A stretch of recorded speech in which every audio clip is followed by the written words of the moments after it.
Nous sommes le 14 mai 2017 et c'est aujourd'hui que le nouveau président élu de la France prend ses quartiers à l'Élysée. La passation de pouvoir entre Emmanuel Macron et François Hollande a eu lieu ce dimanche. Emmanuel Macron a remporté le second tour de l'élection présidentielle française le 7 mai dernier.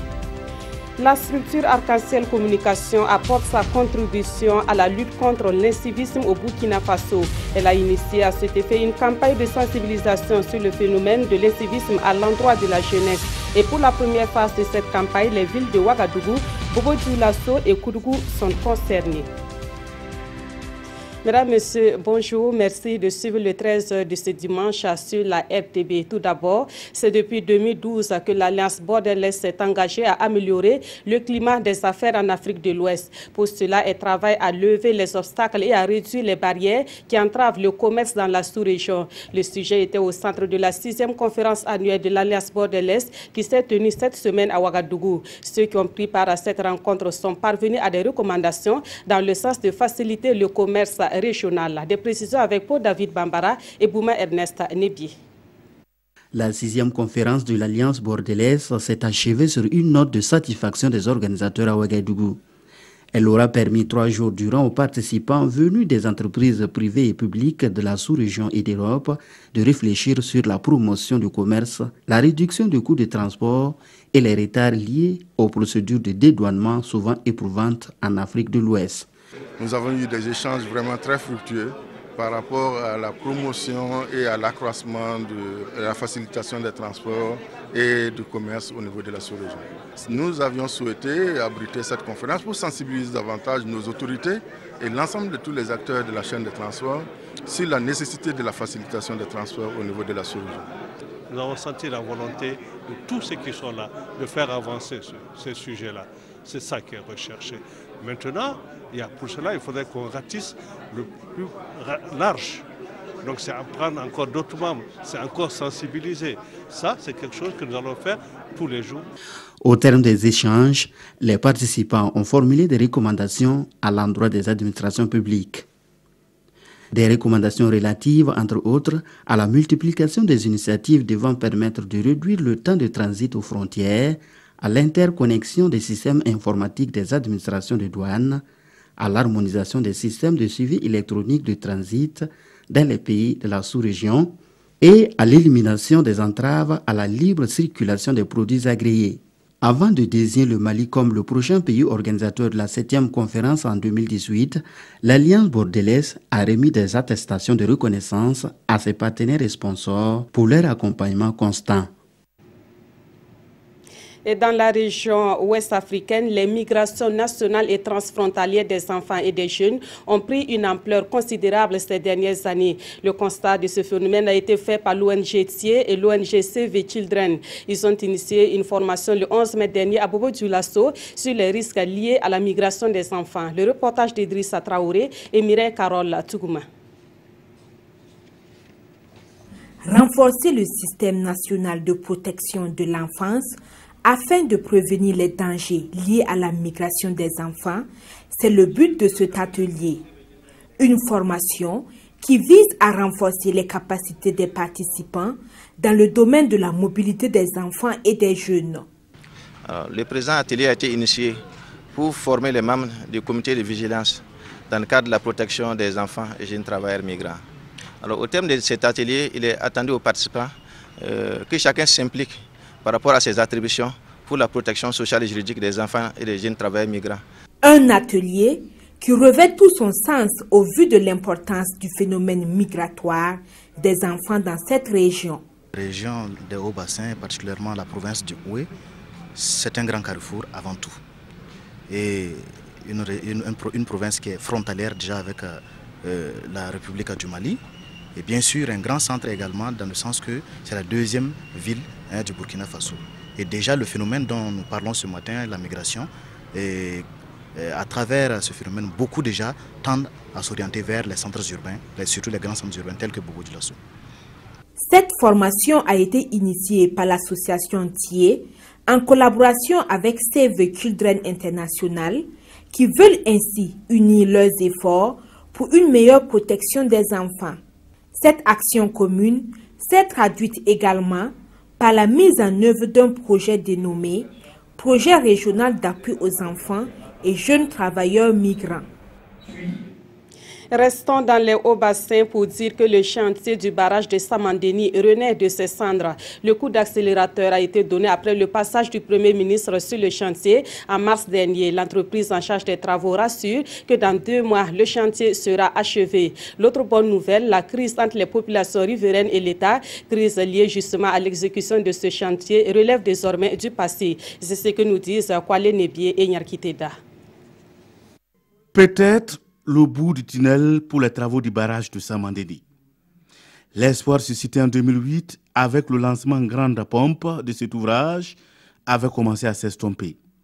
Les jours, les mois et les années se suivaient et se ressemblaient presque pour les acteurs du projet. Mésentente entre les populations affectées et l'État, la conséquence, les machines étaient aux arrêts. Aujourd'hui, c'est un nouveau vent qui souffle sur Samandéni. Les machines ont repris du poil de la bête.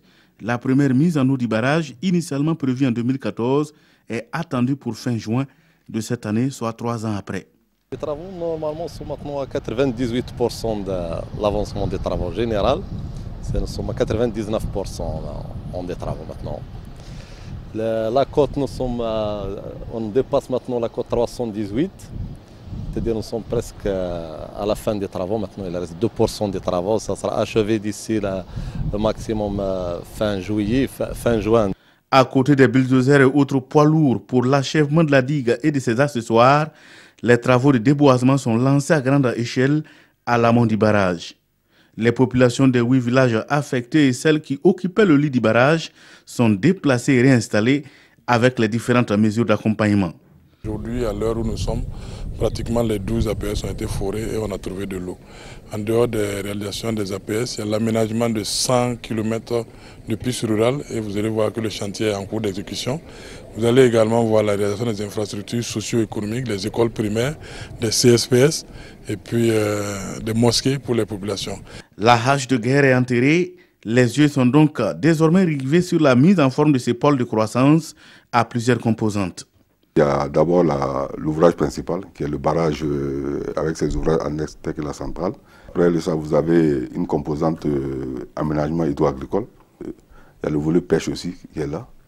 Après la mise en eau, lorsqu'on va faire le barrage Samandéni pourra donner 1200 tonnes de poissons par an. Il y a la composante aussi, ce qu'on appelle le recalibrage du lit du fleuve Mohun. Un volume d'1,50 milliard de mètres cubes d'eau est attendu à terme dans le barrage pour une superficie de 19 951 km². Il sera exécuté en 4 phases de 5 ans et prévoit l'aménagement de 21 000 hectares de terres irriguées sur 17 sites le long du fleuve Mohun et l'érection d'une zone agro-industrielle à Bama. Dans la vallée du Sourou, chaque année, ce sont plus de 100 000 tonnes de produits agricoles qui sont récoltés. Ils sont des milliers de producteurs à travailler sur ce site et malgré les difficultés, ils affichent leur satisfaction quant à l'aménagement des périmètres. Ces producteurs n'attendent que la levée des difficultés pour améliorer leur rendement et c'est ce à quoi s'attelle l'autorité de mise en œuvre de mise en valeur de la vallée du Sourou. Le constat avec Yves Ramba et Yacouba Agoro. L'avenir du Burkina Faso en matière agricole se joue également ici dans la vallée du Sourou. Ces périmètres aménagés de Di et de Niassa donnent chaque année du sourire à des milliers d'exploitants agricoles. Avec 2 campagnes par an sur ces périmètres, les producteurs arrivent désormais à augmenter leurs productions agricoles. La vallée du Sourou a contribué à résoudre le problème de la pauvreté. Depuis 1987, je suis là. Nous avons beaucoup évolué.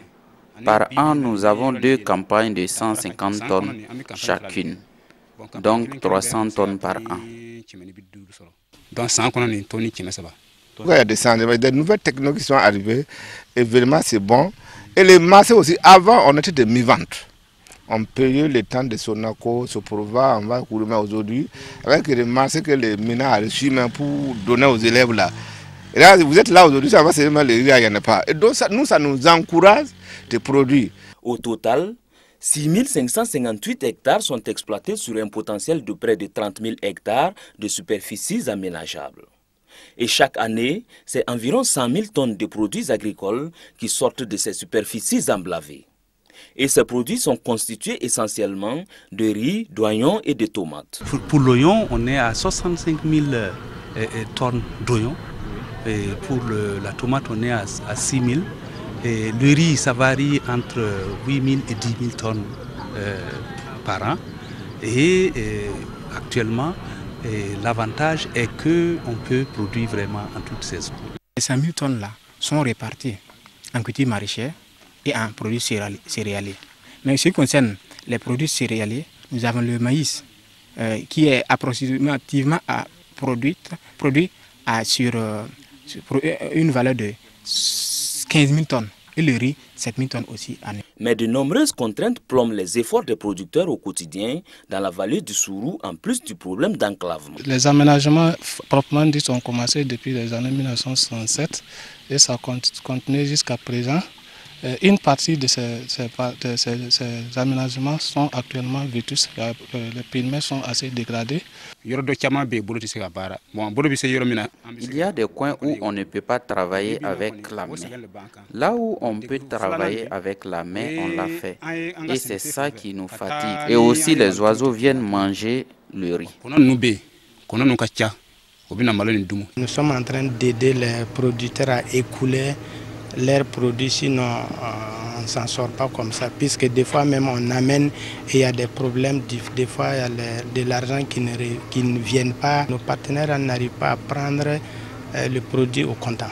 Et c'est pour recueillir les préoccupations des producteurs et les différents acteurs de la vallée du Sourou que le Premier ministre Paul Kabatieba a effectué une visite de terrain le 18 février dernier. La vision du gouvernement, la politique du gouvernement consiste non seulement à augmenter la production, mais également à les transformer localement, pour qu'on puisse les consommer localement, mais également pour qu'on puisse donc les exporter.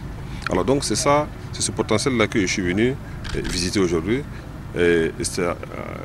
Avec tous les ministres qui m'accompagnent, et ça nous donne la possibilité de voir de doigt les réalités donc de ces sites. La vocation de ces sites-là, notamment à Bagré, je l'ai dit, c'est d'abord de produire, de transformer et de commercialiser. Ici, on produit, mais on ne transforme pas. Vous voyez, on produit combien? Je crois entre 6 000 et 10 000 tonnes de riz. À Bagré, on produit, je crois, 30 000 tonnes de riz. C'est toujours insuffisant par rapport à la demande. Pour pallier certaines difficultés, l'AMVS intervient aux côtés des exploitants agricoles pour mieux les encadrer et les organiser sur le terrain. Si nous prenons les céréales, principalement le riz, et il y a des unités de transformation, principalement deux groupements de femmes qui transforment le riz au niveau de la vallée du Sourou.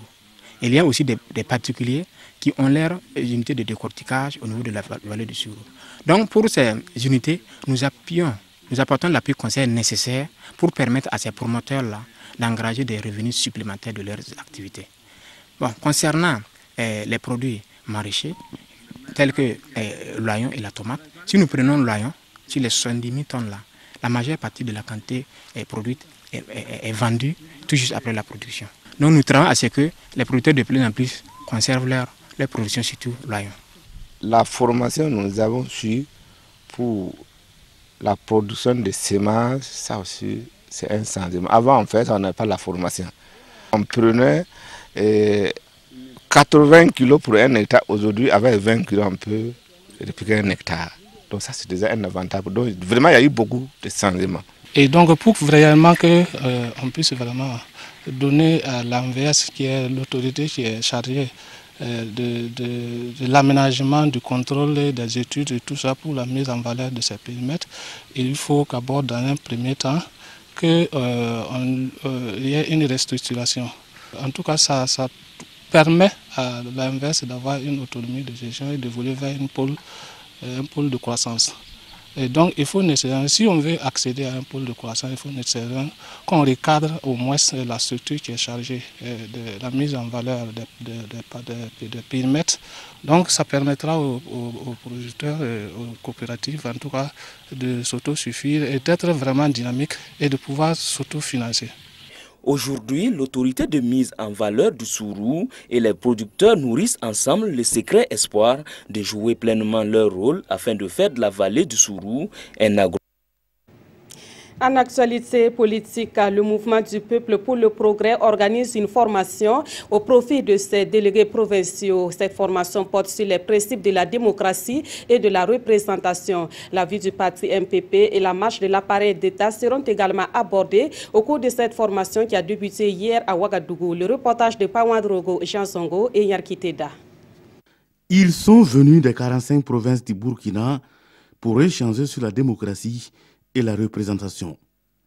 Par cette rencontre, le mouvement du peuple pour le progrès prépare déjà ses militants à l'avènement de la Ve République.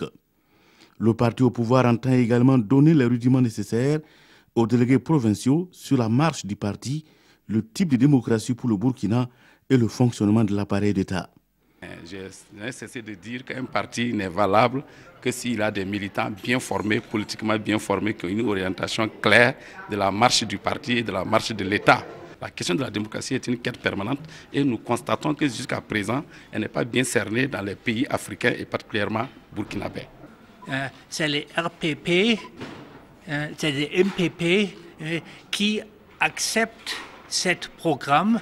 Ça veut dire que c'est un partenaire normalement pour la fondation, pour discuter les idées de social-démocratie.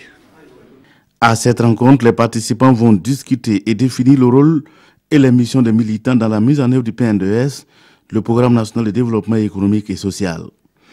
Il s'agit également pour ces participants d'être des relais dans les provinces respectives une fois de retour à la base. C'est tout l'enjeu de ce rendez-vous des délégués provinciaux au dire des initiateurs. La structure Arc-en-Ciel Communication apporte sa contribution à la lutte contre l'incivisme au Burkina Faso. Elle a initié une campagne de sensibilisation sur le phénomène de l'incivisme à l'endroit de la jeunesse. Et pour la première phase de cette campagne, les villes de Ouagadougou, Bobo-Dioulasso et Koudougou sont concernées. Et c'est justement à Koudougou que la dite campagne a été lancée hier. Le reportage de Issa Kafando et Bouma Ernest Nebier. On rentre, ça moto là. On va brûler ça aujourd'hui. Vous êtes d'accord avec moi, non? Oui. Tu veux? Je vais prendre le porteur que je vais retirer. Je ne vais pas le prendre. Non, j'ai pris ça dans l'intérieur. Je vais même mis avec toi. Non. Les gars, qu'est-ce que vous attendez? Prenez ça avec le...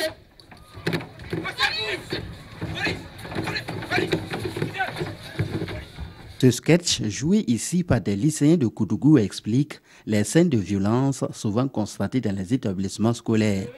Ce sont des actes d'incivisme, un incivisme qui a malheureusement atteint de nos jours un niveau inquiétant au Burkina. Et cette campagne de sensibilisation lancée ici à Koudougou est une contribution de Arc-en-Ciel Communication pour lutter contre ce fléau, un véritable handicap au développement. Nous savons très bien qu'avec cet incivisme-là, on ne va nulle part. Cela remet en cause les acquis en matière de droits humains et est un danger vraiment pour le développement et la cohésion sociale au Burkina Faso. C'est pour cela que nous avons décidé avec cette campagne de sensibiliser les populations, en particulier les jeunes. Une initiative bien appréciée et soutenue par le gouvernement. Je crois qu'on ne pouvait pas trouver meilleur créneau que celui-là pour amener beaucoup de jeunes et même de moins jeunes à chérir le civisme. Il faut qu'à la place de l'incivisme, nous amenions le civisme. Le ministre de la Jeunesse nous a instruit de féliciter les organisateurs de cette campagne. Et le PNDS ne peut réussir que dans un contexte de civisme. Au programme de la soirée, la diffusion de messages de sensibilisation préenregistrés auprès des leaders d'opinion politique, religieux et coutumiers sur la promotion du civisme au Burkina, des sketchs et des prestations d'artistes et d'humoristes qui adhèrent à la cause. C'est les policiers que les imbéciles la cognent pour se faire plaisir. C'est à cause de ça que tonton chez moi a dit quoi?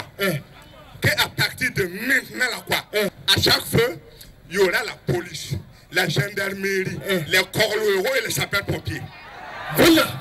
Dès que tu pries seulement, le policier te siffle, les gendarmes t'attrapent, corps te frappe, les sapeurs-pompiers te soignent. La cause est noble. Quand on parle d'incivilité, quand on parle de cohésion sociale, je pense que ça engage tout le monde, ça interpelle tout le monde. Quand on est soucieux d'un avenir radieux pour son pays, c'est les gens d'initiative que nous accompagnons facilement. C'est une bonne chose qu'ils aient pensé à vraiment, en tout cas, venir nous sensibiliser sur ce point. Ce soir, J'ai appris que chacun doit s'y mettre en tout cas pour que les choses changent vraiment. Cette campagne de sensibilisation concerne pour sa première phase Koudougou, Bobo Dioulasso et Ouagadougou. Elle prend fin le 25 mai 2017. Et à côté de cela, les jeunes veulent plus d'appui financier et technique pour sortir des maux qui les touchent. À cet effet, le Conseil national de la jeunesse a mis en place une commission pour mener les plaidoyers auprès des autorités. Le bureau exécutif du CNJ entend également renouveler son processus de fonctionnement. Tout cela a été dit au cours d'une conférence de presse animée par les responsables de cette structure. Plus de précisions avec Moussa Ouedraogo et Aruna Mari. Les dirigeants du bureau exécutif du CNJ-BF, le Conseil national de la jeunesse du Burkina Faso, veulent donner un nouvel élan à leur structure. Objectif, mieux défendre les intérêts de la jeunesse burkinabé. Cette restructuration permettra donc d'associer davantage la jeunesse dans le processus de développement national. Le renouvellement du Conseil national apportera un changement au niveau de la jeunesse. C'est un cadre d'apprentissage pour la jeunesse. C'est aussi une occasion pour les autorités d'avoir des répondants à tous les niveaux. Donc il y a des avantages certains et ça permettra aussi de poser les vraies préoccupations des jeunes à tous les niveaux. Parce qu'aujourd'hui au niveau communal, quand un projet ou bien un partenaire veut intervenir dans le domaine de la jeunesse, ils n'ont pas de référence. Donc nous estimons qu'à l'issue de ce processus, tous les acteurs auront des répondants et de ce point de vue, ça serait la satisfaction pour tous. La présente conférence s'inscrit dans une dynamique d'informer les jeunes sur le processus de réforme du CNJ-BF. Une structuration qui, selon le bureau exécutif, se fera dans le strict respect de la démocratie et de la bonne gouvernance. En actualité à l'étranger, en bref, c'est ce 14 mai que le nouveau président élu de la France prend ses quartiers à l'Élysée. La passation de pouvoir entre Emmanuel Macron et François Hollande a eu lieu ce dimanche aux environs de 11h, heure locale. Emmanuel Macron devient ainsi le 8e président de la 4e République. Il avait remporté le second tour de la présidentielle le 7 mai dernier et il était opposé à Marine Le Pen, la candidate du Front National. Et puis en Égypte, les archéologues ont découvert dans le centre du pays une nouvelle crypte contenant 17 momies. Il ne s'agit pas d'une sépulture royale, mais des sarcophages qui ont été mis à jour, ainsi que des cercueils d'animaux. Cette découverte est le fruit de plusieurs mois de fouilles menées par les archéologues égyptiens. Voilà de quoi relancer le tourisme dans ce pays. En Égypte, des archéologues ont découvert dans le centre du pays une nouvelle crypte contenant 17 momies. Il ne s'agit pas d'une sépulture royale, mais des sarcophages ont été mis à jour ainsi que des cercueils d'animaux. Le site daterait des dernières dynasties pharaoniques entre -712 et -332 avant Jésus-Christ. Notre mission archéologique avait relevé des traces grâce à un radar, explique le ministre des Antiquités. Depuis le mois de décembre, l'équipe s'est mise à fouiller, mais je crois que nous n'en sommes juste qu'au début. Dans l'échelle du temps, cette crypte remonterait plus précisément à la période gréco-romaine. Non loin de là, des maisons funéraires en argile ont également été retrouvées. Une bonne nouvelle pour relancer le tourisme égyptien. C'est la fin du 13h de ce dimanche sur la RTB. Merci de l'avoir suivi. Passez une excellente après-midi.